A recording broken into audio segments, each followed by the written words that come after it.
Bom dia, sou Susan Carol Smith. Nossa mensagem de hoje é: o Espírito do Senhor está sobre mim. Agora a minha querida mãe com o programa de hoje.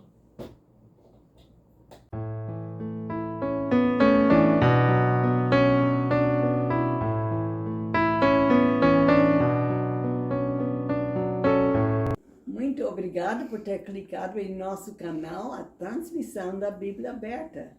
Hoje estamos em YouTube e Facebook. Hoje, clique no botão curtir e compartilhe com seus amigos essa transmissão. Se não clicou ainda o botão se inscrever, faça-o. Depois haverá um sino que clique nele para tornar preenchido. Assim receberá as notificações da transmissão. Faça isso se o programa for uma benção. Agora, Susan, com a devoção de hoje. A devoção de hoje é tirada de Um Dia de Cada Vez, um guia devocional para cada dia do ano, escrito por Dr. Ellen Smith e traduzido pela Susan Carol Smith.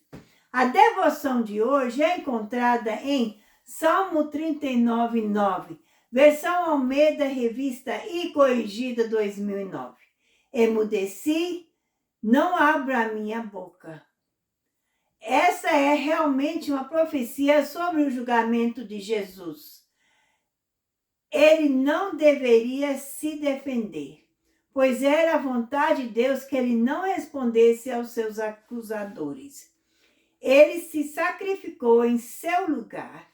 Ele fez isso para restaurar seu relacionamento com Deus. Cabe a você garantir que Jesus não se sacrificou em vão. Salmo 49:15, versão Almeida, revista e corrigida 2009. Mas Deus remirá a minha alma do poder da sepultura, pois me receberá Selá. Agora a minha querida sobrinha Manuelita com o tema escritura da transmissão. O nosso tema escritura é encontrado em 2 Crônicas 7:14, versão Almeida revisada e corrigida 2009. Se o meu povo que se chama pelo meu nome se humilhar e orar e buscar a minha face e se converter dos seus maus caminhos, então eu ouvirei dos céus e perdoarei os seus pecados e sararei a sua terra. Agora, Susan com um hino e testemunho. Meus amigos, hoje irei cantar um hino que é em inglês. Eu procurei achar esse...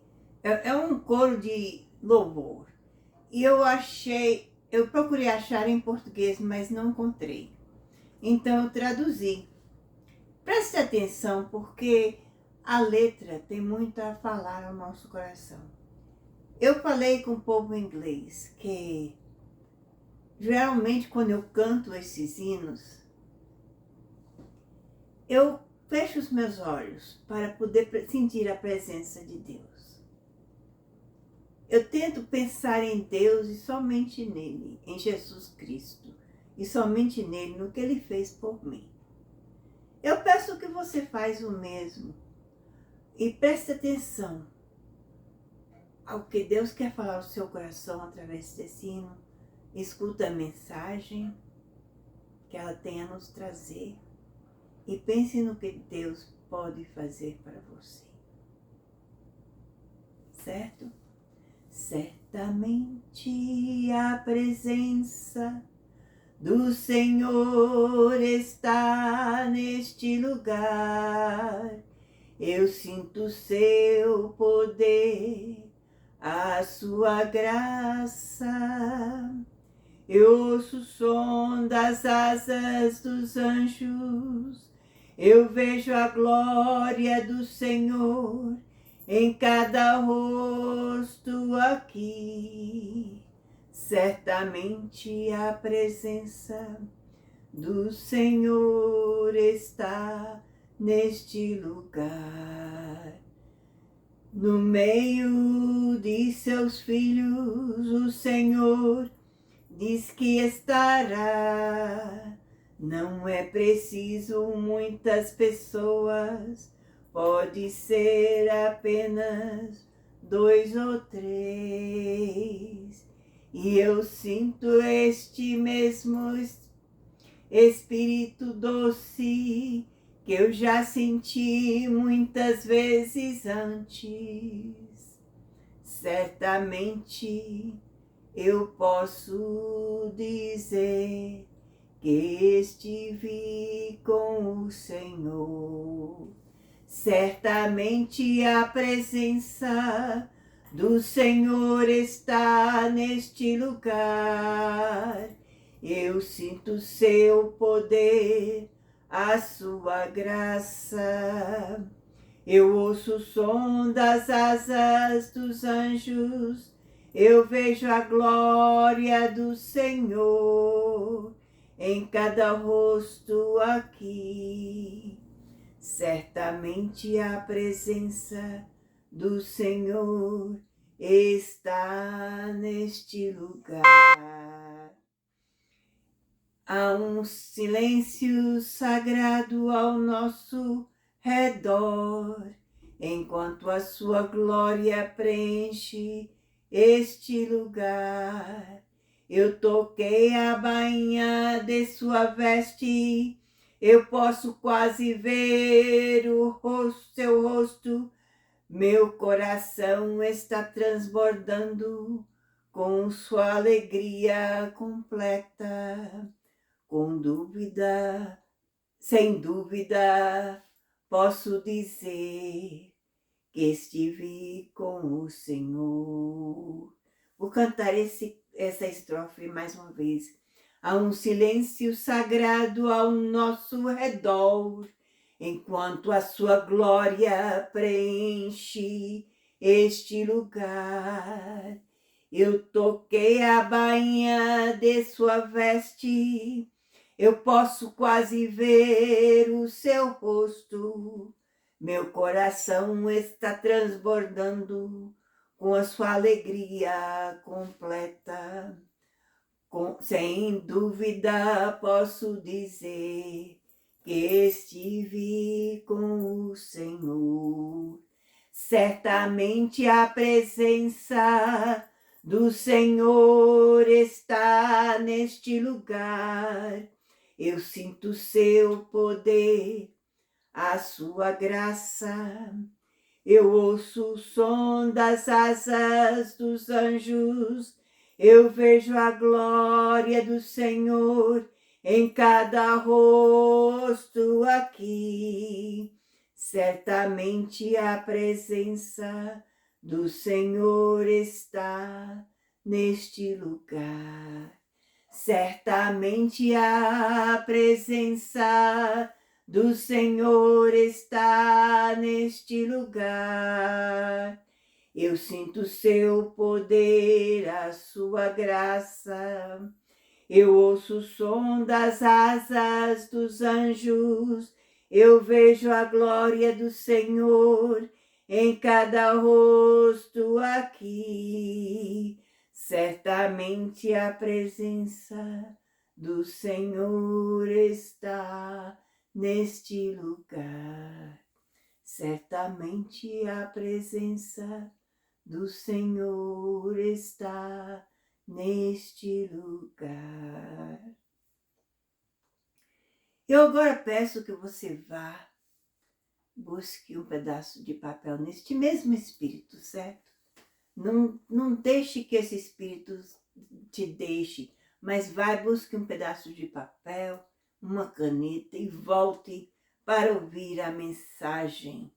O Espírito do Senhor está neste lugar, está sobre mim. Voltarei já com essa mensagem, certo? O Espírito do Senhor está sobre mim.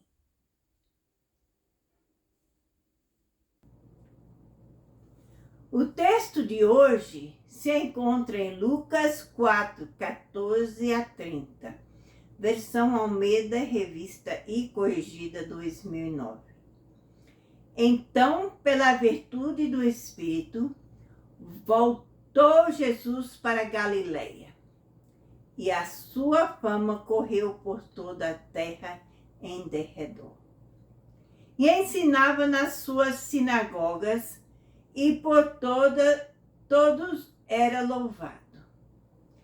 E chegando a Nazaré, onde fora criado, entrou um dia de sábado, segundo o seu costume, na sinagoga e levantou-se para ler. E foi-lhe dado o livro do profeta Isaías.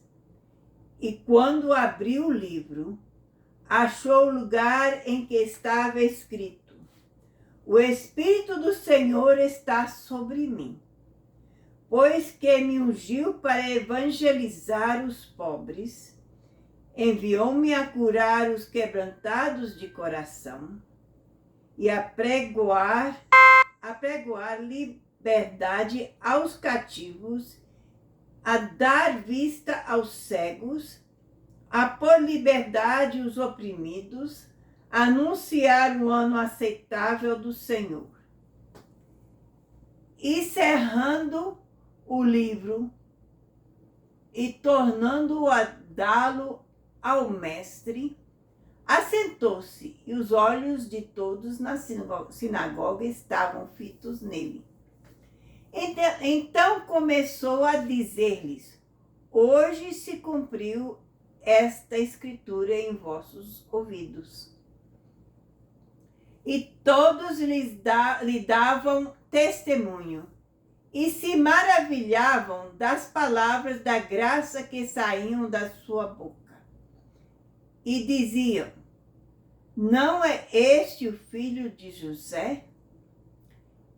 E ele lhes disse: Sem dúvida, me direis este provérbio: médico, cura-te a ti mesmo. Faze também aqui na tua pátria tudo o que ouvimos ter sido feito em Cafarnaum. E disse: Em verdade vos digo que nem profeta é bem recebido na sua pátria.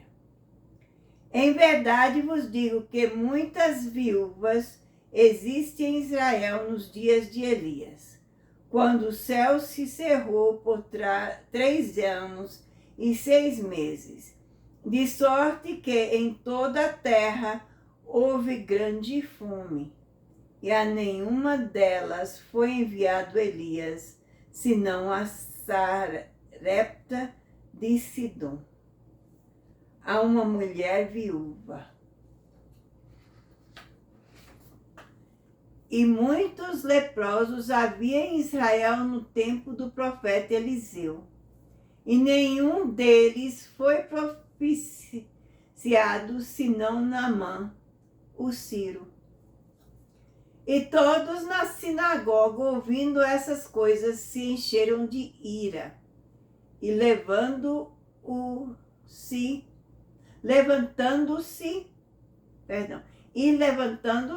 o expulsaram da cidade e o levaram até ao cúmulo do monte em que a cidade deles estava edificada, para dar-lhe o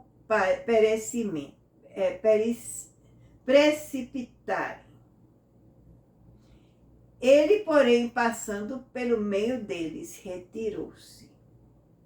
Oremos. Nosso Deus, nosso Pai, nós chegamos na Tua presença agora. Pedimos que neste momento, primeiramente, me unge com a Tua palavra, para que eu possa falar a mensagem que Tu tens dirigido para cada pessoa aqui. Eu peço que também fale aos corações, que as pessoas recebam a mensagem que Tu tens para eles. Que aqueles que não Te conhecem venham a Te conhecer.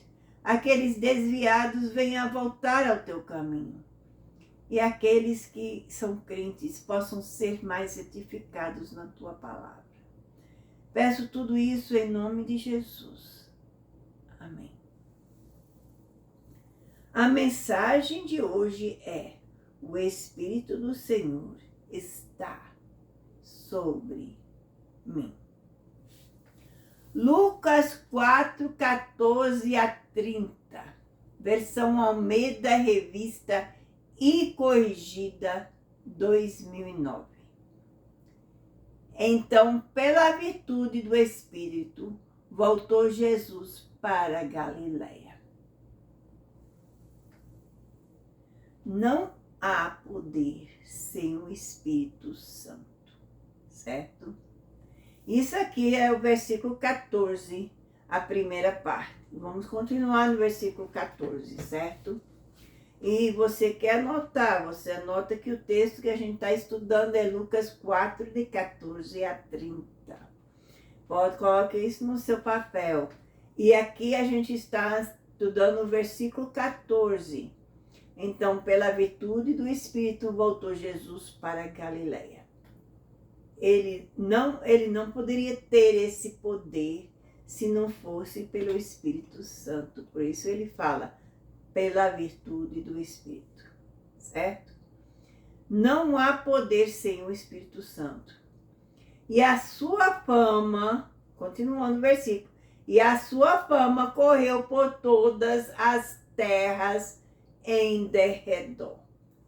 Refere-se a todos os milagres realizados que, na verdade, começaram com a mudança da água em vinho, a transformação.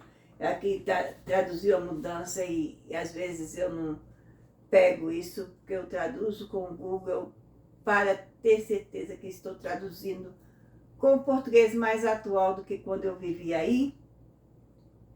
Então, aqui começaram com a transformação da água em vinho, os milagres do Senhor. Então, refere a todos os milagres. Quer dizer, a sua fama correu por todas as terras em derredor.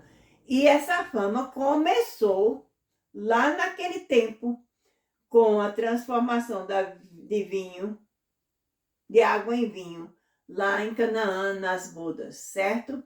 E continuou até aquele momento em que ele estava falando. E vemos essa transformação de água em vinho em João 2, 1 a 11. Você pode colocar isso no seu papel e ler depois.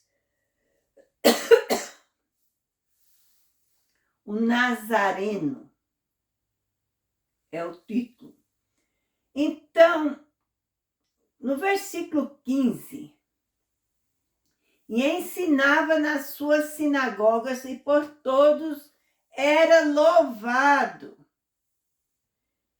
Esse foi o começo. Logo mudaria com as pessoas, o seguiram. Então, Jesus ensinava nas sinagogas e por todos era louvado. Mas isso foi o que aconteceu, mas havia algumas coisas que iam mudar dentro das situações que aconteceram em seguida.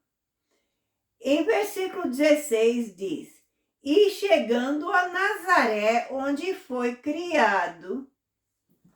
Lembre-se que Jesus cresceu em Nazaré, foi criado em Nazaré, ele era considerado nazareno, lembra? Então, e chegando a Nazaré, onde foi criado, torna vivido o fato que Jesus era muito homem, assim como era muito Deus. Jesus foi criado em Nazaré, então mostrou que ele era homem, mas também a gente tem que lembrar que ele também era muito Deus. E muitas pessoas não viam isso totalmente. Então, num dia de sábado, segundo o seu costume, em nossa linguagem atualmente, ele foi fiel à igreja. Então, vemos que Jesus era fiel aos costumes e à igreja.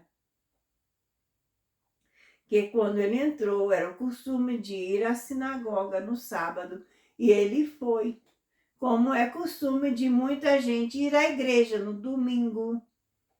Às vezes na quarta-feira tem igrejas que tem culto todas as noites. Então, aqui vemos isso, que ele cumpriu o costume da sua comunidade. Na sinagoga, e levantou-se para ler. Era comum pedir aos visitantes para expor a palavra. Como é aqui, você chega a uma igreja que o pastor te conhece, visitando, especialmente se você é uma pessoa que é missionário ou é uma pessoa que dá testemunho, que tem uma palavra de vez em quando. Então, você chega a essa igreja de seus amigos, eles naturalmente vão te chamar e dizer, vem cá, vem nos dar uma palavra, não é?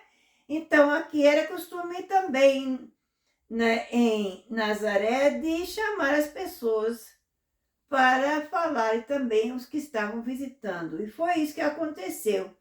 Eles chamaram Jesus para dar uma palavra. E foi-lhe dado o livro. Naquela época não era um livro igual a gente tem, era um pérgamo. Então ele tinha que abrir aquele pérgamo, né? Então ele foi dado o livro do profeta Isaías. Naquela época, cada parte da Bíblia, cada livro da Bíblia era separado. Então, o pérgamo que foi entregue a ele foi o pérgamo de Isaías. E quando abriu o livro, achou o lugar em que estava escrito Isaías 61:1. Não anote para ler depois. É essa palavra que ele abriu. Então, a palavra que vamos ler adiante é o que ele está lendo. E este texto é encontrado em Isaías 61:1 também. E o Espírito do Senhor é sobre mim. Aí não é tudo, mas vamos ver um pouquinho sobre essa parte aí. E o Espírito do Senhor é sobre mim. Vemos que o título da mensagem é O Espírito do Senhor está sobre mim. É a mesma coisa aqui. O Espírito do Senhor é sobre mim. É o versículo. O título, meu marido ajuda a ver o título e às vezes eu não vejo esse texto antes e não vejo que há uma diferença. Por isso que o título foi um pouco diferente, mas é a mesma coisa. Aprendemos aqui da absoluta necessidade da pessoa e obra do Espírito Santo em nossas vidas. Da pessoa do Espírito Santo e obra do Espírito Santo em nossas vidas. É o que estamos falando aqui. Aprendemos aqui na absoluta necessidade da pessoa do Espírito Santo em nossas vidas e aprendemos aqui da absoluta necessidade da obra do Espírito Santo em nossas vidas. É muito importante que a gente vê que são as duas coisas que a gente tem importância de ter nas nossas vidas. Não é somente a obra e não é somente o Espírito, a pessoa, mas a pessoa e a obra do Espírito Santo. Pois que me ungiu, continuando o versículo, o Espírito do Senhor é sobre mim, pois que me ungiu. Jesus é o ungido final. Consequentemente, a unção do Espírito Santo realmente pertence a Cristo. E a unção que temos, na verdade, vem por sua autoridade. Então, isso é encontrado em João 16:14, essa parte que eu estou explicando. em João 16, 14. Você pode procurar depois. Anote. E Jesus é o ungido final. Consequentemente, a unção do Espírito Santo realmente pertence a Cristo. E a unção que temos, na verdade, vem por sua autoridade. Então, a unção que a gente tem, que eu tenho a transmitir essa mensagem, vem pela permissão de Jesus. Vem pelo Espírito Santo, com a autoridade de Jesus. Não é lindo isso? Então, Jesus é que deu autoridade para a gente ser ungido. Porque quando ele deixou a terra, ele mandou o Espírito Santo para que pudesse...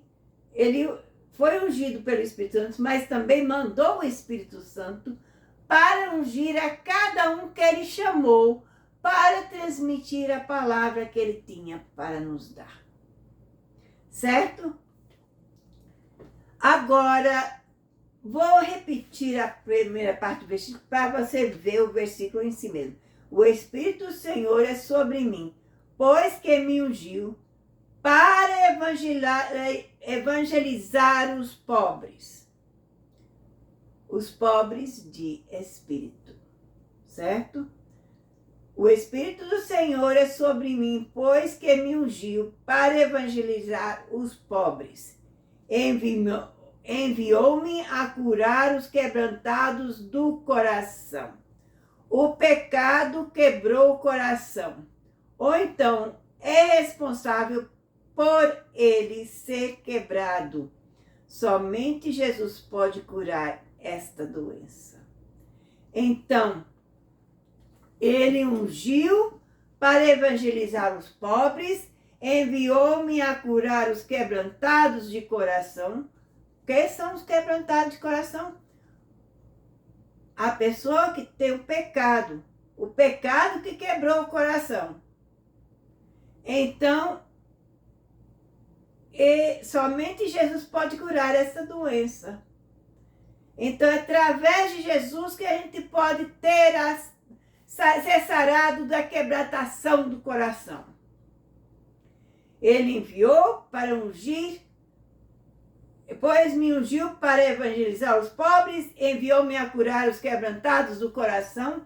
E versículo 19, e a pregoar liberdade aos cativos.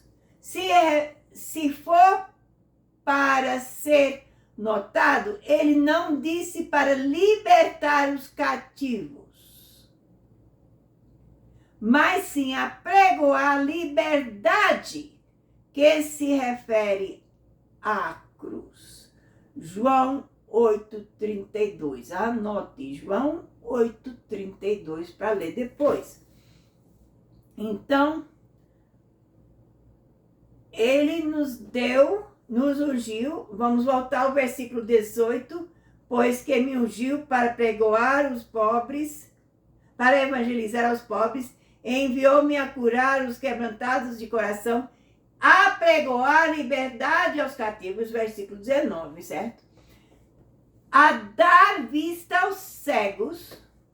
O Evangelho de Jesus Cristo abre os olhos daqueles que são espiritualmente cegos e pôr em liberdade os oprimidos. Aos cegos. Então, a gente vê, dar vista aos cegos. O Evangelho de Jesus Cristo abriu os olhos daqueles que são espiritualmente cegos. Você não está enxergando a palavra, porque você não conhece a verdade. Mas agora, hoje, eu pedi ao Senhor para te preparar para escutar essa mensagem. Então, Ele está abrindo os seus olhos, se você não conhece o Senhor, para ver o que Ele tem para você. E é isso que Ele que está referindo aqui. E continuando o versículo, e pôr em liberdade os oprimidos. As mudanças de vidas, às vezes, colocam a pessoa em uma prisão mental ou espiritual. Somente o Senhor, e através do que ele fez na cruz, pode abrir esta porta da prisão.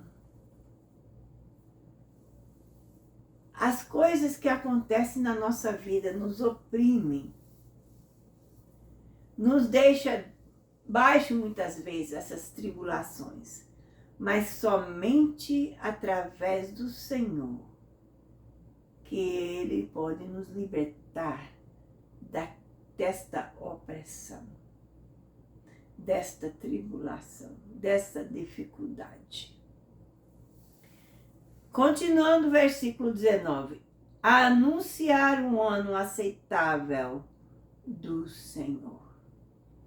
Acredita-se que o dia em que Jesus entregou esta mensagem foi o primeiro dia do ano de jubileu.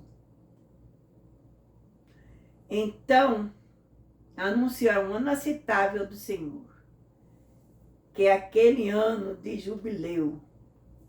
Um ano de jubileu, se você não sabe o que é isso, a terra, se você trabalha em agricultura, você sabe que a terra, cada 7 anos, precisa de descansar para que possa produzir. Muita gente roteia, planta certas coisas numa parte da terra e no ano seguinte muda para outro lugar e planta outra coisa ali para que possa descansar aquela terra daquele fruto que estava plantado ali. Mas Jesus disse que era para cada 7 anos descansar a terra.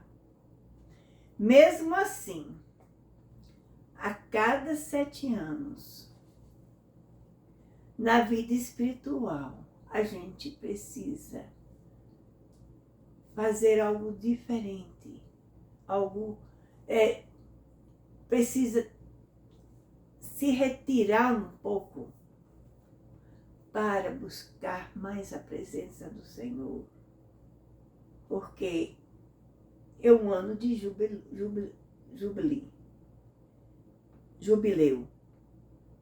Se eu estou me lembrando correto, é isso. Eu sei que o ano de jubileu é um ano muito grande. Então, eu estou achando que é sobre os 7 anos. Mas existe um outro que é 7 vezes 7. É um negócio assim. Mas é um ano grande, um ano de jubileu. É um ano de alegria, de regozijo, de olhar para trás e ver todas as bênçãos que o Senhor tem mandado. Então, ele está anunciando.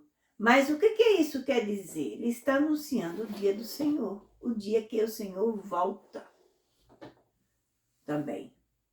Um ano aceitável do Senhor.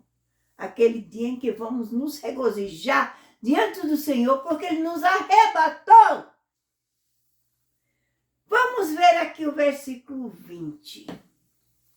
E cerrando o livro e tornando a dá-lo ao ministério, e cerrando o livro e tornando a dá-lo ao ministro, assentou-se. Retrata o costume da época. Fechar o livro e entregar à pessoa que o deu o livro. E os olhos de todos na sinagoga estavam fitos nele. Então, a pessoa que ia conversar, ele podia ler a palavra de pé, mas depois assentava. E todos estavam seus olhos a eles. E os olhos de todos na sinagoga estavam fitos neles. Seus olhos estavam colados em Jesus, embora a maioria não conseguisse ver. Isso representa um momento muito superior a qualquer coisa que essas pessoas já conheceram. Versículo 21. Então começou a dizer-lhes: hoje se cumpriu essa escritura em vossos ouvidos. Com efeito, ele está dizendo: eu sou o Messias, o cumprimento dessas escrituras. Aqui ele disse, então começou a dizer-lhes: hoje se cumpriu essa escritura em vossos ouvidos. Que coisa! As pessoas estavam olhando para ele e ele disse isso. Com efeito, ele está dizendo: eu sou o Messias. Vamos ver o que é a reação do povo aqui, certo? Versículo 22, e todos lhes davam testemunho. Todos entenderam exatamente o que ele disse, mas nem todos acreditaram nele. Era o que fala, que a primeira parte do versículo, e todos lhe davam testemunho. É isso que refere. E se maravilhavam das palavras da graça que saíam da sua boca. Significa que recebam apenas uma pequena porção das coisas que ele realmente disse. E continuando o versículo, e diziam: não é esse o filho de José? Isso se refere ao fato de que eles não podiam igualar essas palavras graciosas ao carpinteiro que conheciam há cerca de 30 anos. Aqui Jesus, ele era conhecido como carpinteiro. E agora ele é o Messias? Realmente? Como é que pode ser isso? Não é? Era isso que o povo estava pensando. Versículo 23. E ele lhes disse: sem dúvida me direis esse provérbio: médico, cura-te a ti mesmo. Ele está dizendo o que eles estavam pensando. Como poderia esse carpinteiro ser o Messias? Essa parte aqui. E eles lhe disse: sem dúvida me direis esse provérbio: médico, cura-te a ti mesmo. É a mesma coisa que eles estavam pensando. Refere-se como poderia esse carpinteiro ser o Messias. Faze também aqui na tua pátria tudo o que ouvimos ter sido feito em Cafarnaum. Eles estão dizendo, ouvimos o que você fez em Cafarnaum, realizar os mesmos milagres, mas eles não lhe deram oportunidade de fazê-lo ali em Nazaré. Eles não deram oportunidade, porque eles não acreditaram. Ainda que eles ouviram que ele fez todos esses milagres em outros lugares. Versículo 24. E disse: em verdade vos digo que nenhum profeta é bem recebido na sua pátria. Ele prevê sua incredulidade. É isso que está referindo. E disse: em verdade vos digo que nenhum profeta é bem recebido em sua própria terra. Ele estava falando a eles: vocês não acreditam em mim por causa disso. Porque vocês me conhecem como carpinteiro. Mas eu não sou o carpinteiro. Eu sou o Messias. Versículo 25. Em verdade vos digo. Vamos ver o quê? Essa parte, em verdade vos digo. Irá proclamar em termos inequívocos o problema da justiça própria de Israel, resultando do orgulho. O orgulho é um problema muito grande no mundo inteiro. Em verdade vos digo que muitas viúvas existem em Israel nos dias de Elias, quando o céu se cerrou por 3 anos e 6 meses, de sorte que em toda a terra havia grande fome. Proclama o tempo de Acabe e a grande maldade sobre o reino do norte de Israel. Isso é o versículo 25. 26 continua essa parte. E nenhuma delas foi enviada Elias. Havia muitas viúvas em Israel, tá vendo? E nenhuma delas foi enviado Elias, senão a Sarepta de Sidom. A Sarepta de Sidom.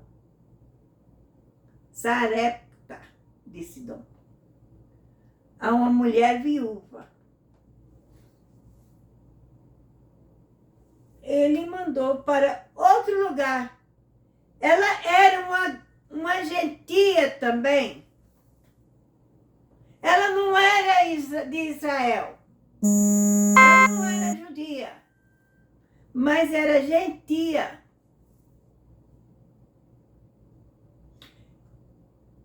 E continuando no versículo 27. E muitos leprosos havia em Israel no tempo do profeta Eliseu. E nenhum deles foi purificado, senão Naamã, o sírio. Mais uma vez, Jesus aponta outro gentil. A viúva era gentia. Naamã era gentil.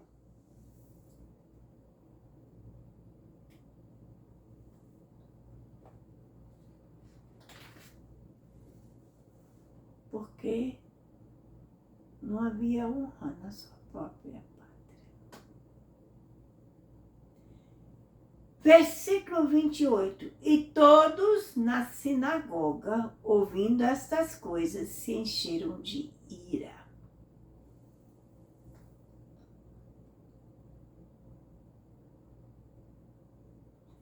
E enraivecido que ele iria apresentar 2 gentios como exemplos de receber do Senhor, enquanto os judeus foram excluídos, ele, na verdade, estava dizendo a eles que isso é o que aconteceria com Israel. Os gentios o receberiam, mas Israel recusaria ele. Ira é geralmente a resposta à incredulidade. Quando você faz bem a alguém que não conhece o Senhor, eles se enraivam. Eles ficam com raiva de você, porque eles não podem acreditar que você está fazendo bem, especialmente se eles fizeram mal a você. É isso que está referindo. Jesus está fazendo bem aos israelitas, aos de Nazaré. Ele estava fazendo bem a lhes dizer que era o Messias, que ele estava ali para ajudá-los. Mas eles não queriam acreditar, então ficaram com raiva. Mesmo assim ele falou, é por isso que Deus enviou aos gentios. Porque vocês não querem acreditar no que eu quero dizer a vocês, na bênção que eu estou te dando. Então vou dar aos outros. E que maravilha, porque se não fosse isso, a gente não seria salvo, porque os gentios não teriam a salvação. Versículo 29. E levantando-se, o expulsaram da cidade. Significa que eles os agarraram corporalmente, tirando a força da sinagoga e da cidade. Essa foi a resposta deles ao seu próprio Messias, o único Filho de Deus e seu único Salvador. Pegaram ele e o expulsaram da cidade. Ele era a salvação deles e eles o expulsaram. simplesmente porque não acreditaram que ele era o Messias, porque ele viveu no meio deles, ele era o carpinteiro. E o levaram até o cume do monte, em que a cidade deles estava edificada, para dali o precipitarem. Apresenta Nazaré, sua própria aldeia, como a primeira a buscar sua morte. Que tristeza, não é? Mas é assim que acontece. Ele, porém, passando pelo meio deles, retirou-se. Eu não sei como, eles pegaram ele com força e o levaram. No meio, ele conseguiu se libertar, né? E, passando pelo meio deles, retirou-se. Fez isso pelo poder de Deus e partiu para nunca mais voltar. Ele deixou Nazaré e não voltou a Nazaré. Queremos te dar a oportunidade hoje, tanto quanto os não crentes, crentes aceitando ou os desviados voltando. Vamos fazer a oração do pecador.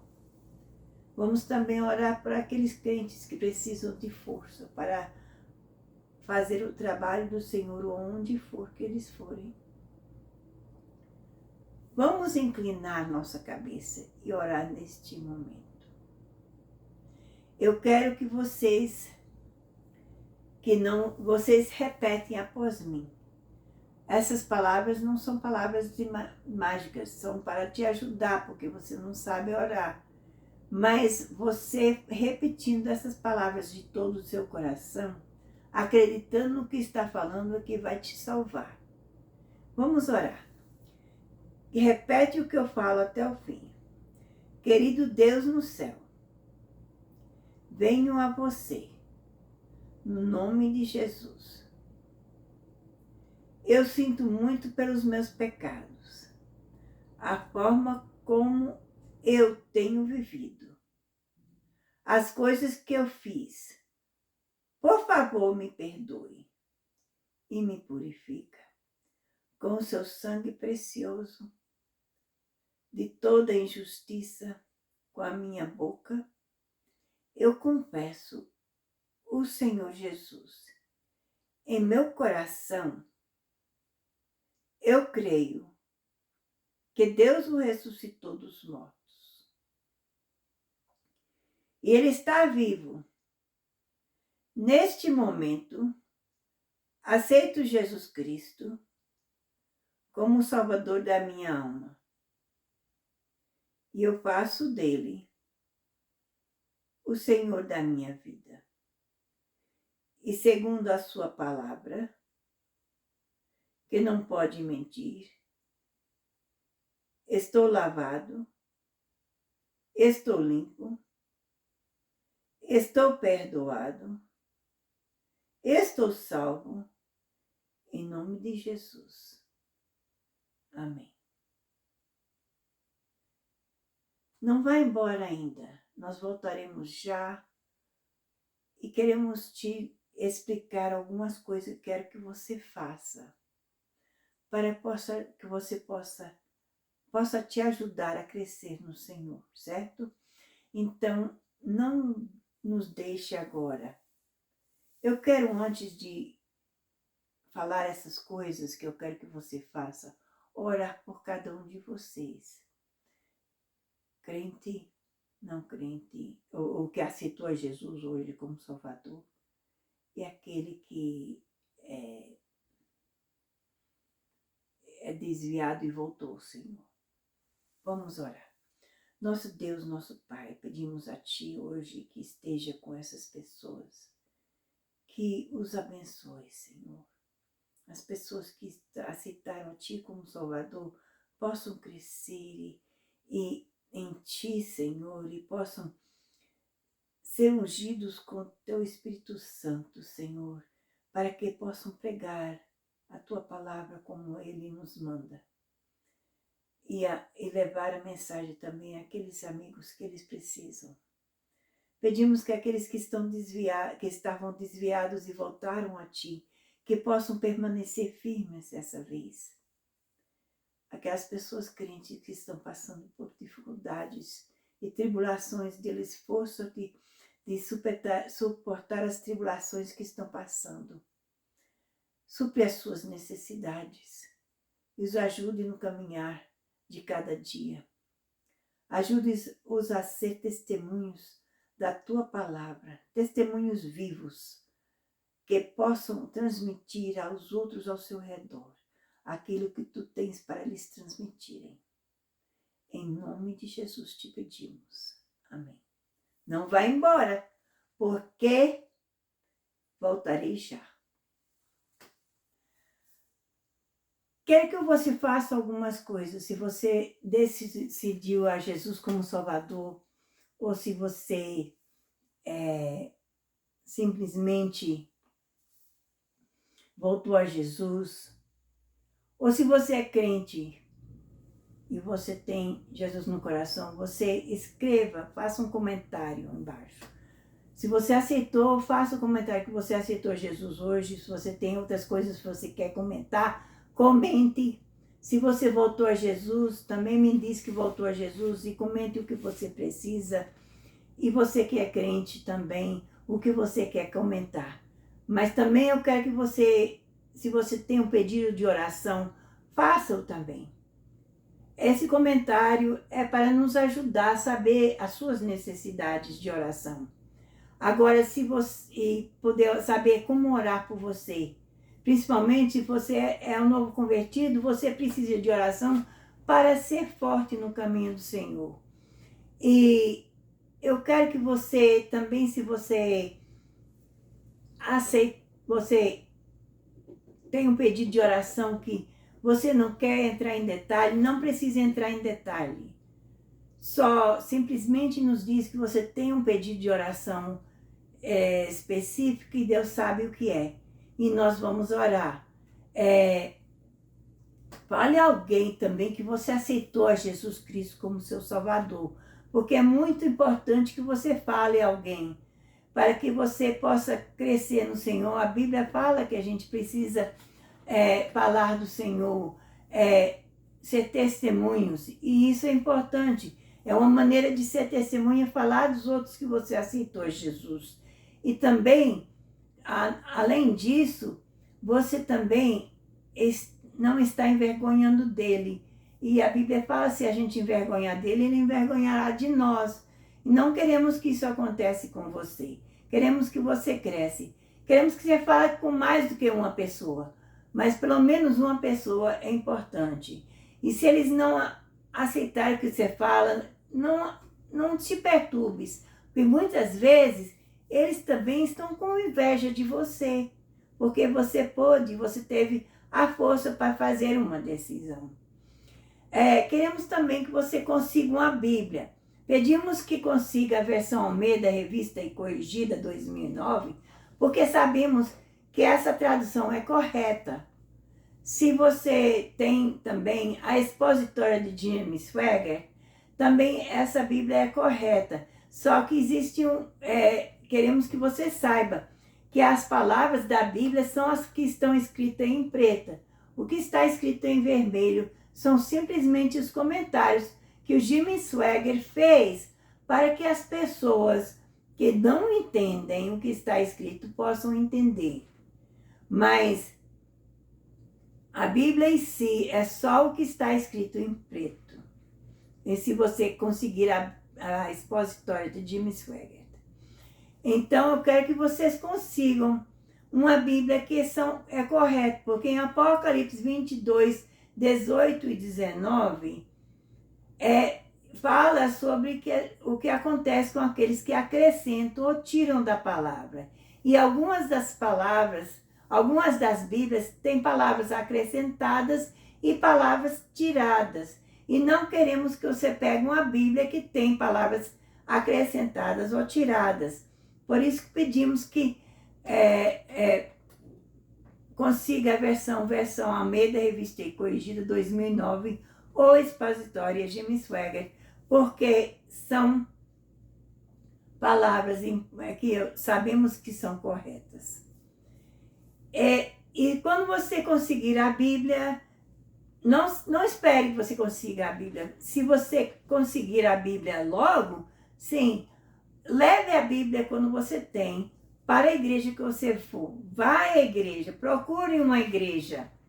Na igreja que você está, se você vê que não estão usando a palavra, que são as palavras corretas, que tenham acrescentado ou tirado da palavra, então você vai a outra igreja.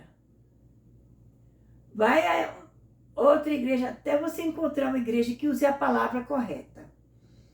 E quando você está naquela igreja, queremos que você preste atenção.